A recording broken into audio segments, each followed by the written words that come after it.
If you're a highly sensitive person and you grew up in a toxic environment, then keep watching.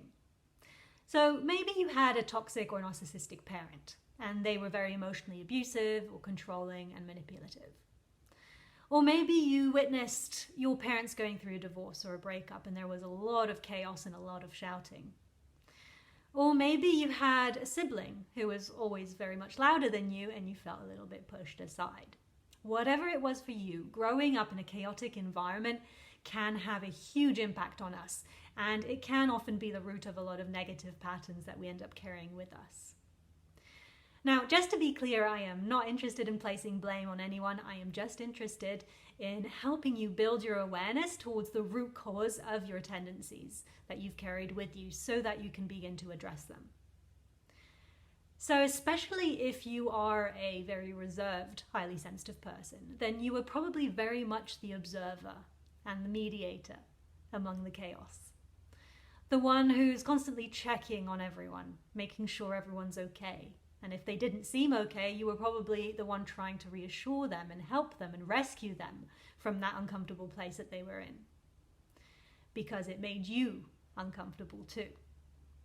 So when we get used to being the person that everyone turns to, everyone's therapist, and the person that everyone relies on, and when we become so used to drawing our focus away from ourselves and onto others, then we naturally end up becoming people pleasers and rescuers. We end up seeking constant validation from people, and we end up wanting to jump right in and rescue them in order to relieve ourselves of their pain.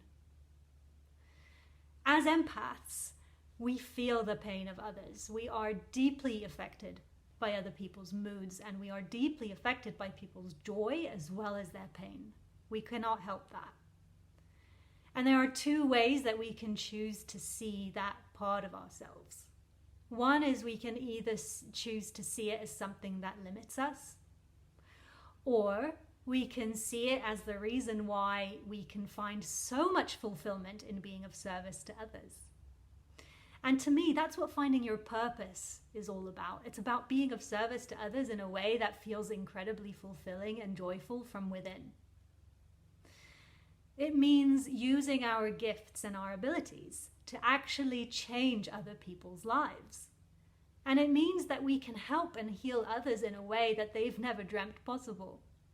And all of that becomes possible because we start by choosing ourselves, by choosing to heal ourselves on such a deep level that our light shines even brighter for others, so that it begins to inspire others, and so that they too can change their lives for the better. And that's exactly what I found when I became a coach and a healer.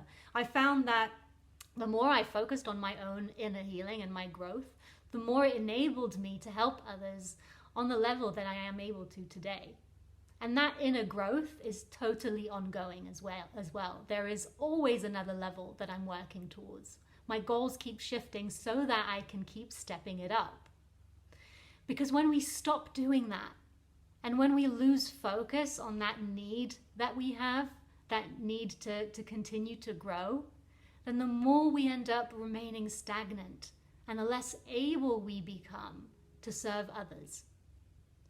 So this is exactly why I've created my 6-month program for highly sensitive people, to turn their trauma into passion so that they too can help heal others or help others from a healthier and more balanced place. So that they can build healthier and more balanced connections in their own lives, and then go on to touch the lives of so many other people as well. And the funny thing is that I was actually just on a discovery call today with someone who said that she wants to step things up. And she felt like she'd reached a point where she has all this awareness and understanding of what the highly sensitive trait means to her, and she knows about narcissism and why she's being drawn towards them as an empath. And she's got all this awareness through all these online resources that we have these days, right? Including my own content about her tendencies to people please, to overgive, and to be drawn towards unhealthy relationships. And those desires to also, of course, want to help others. And here's what she said to me. She said, I have all of this information right now, and I have all of this awareness, but I don't know what to do with it.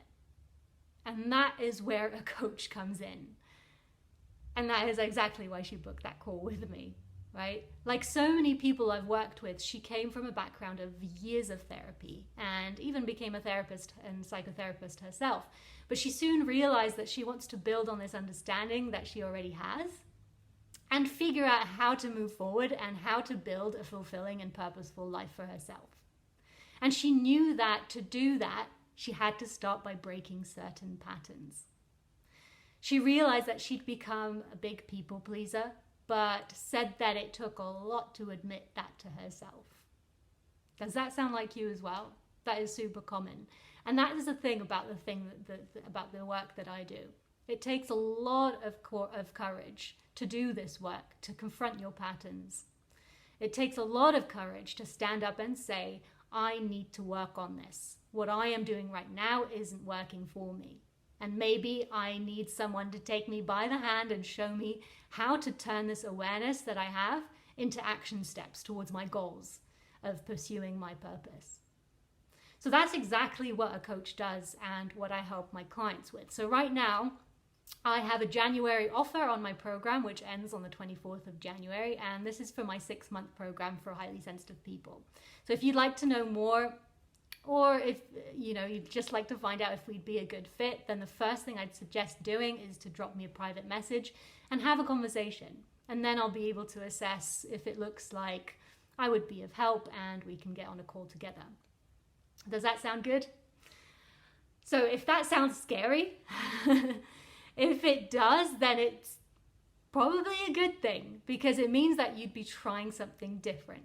Because if the things that you're doing right now are not working, then it means that something needs to change.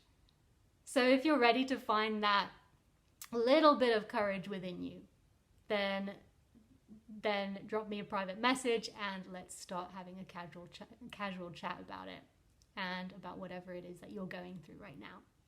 So I'll see you in my DMs.